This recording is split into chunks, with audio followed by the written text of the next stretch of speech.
Brutal truth. Kita boleh meninggalkan rumah, tanah dan pelaburan, tetapi keluarga masih boleh kesempitan duit. Bayangkan seorang ayah meninggal. Rumah, tanah pusaka dan pelaburan ditinggalkan. Atas kertas, keluarganya nampak berharta. Minggu pertama, bel hospital perlu dibayar. Ansuran berjalan. Anak-anak perlu makan dan bersekolah. Masalahnya bukan tiada harta.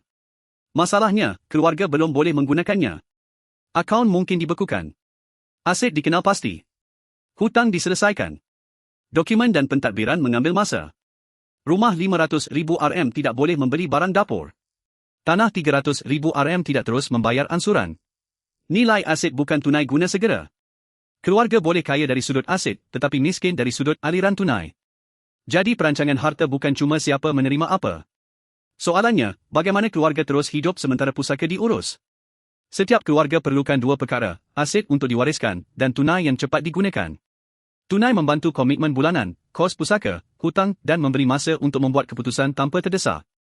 Real wealth planning bukan berapa banyak yang ditinggalkan, tetapi berapa cepat keluarga mengakses sumber kewangan apabila kita tiada.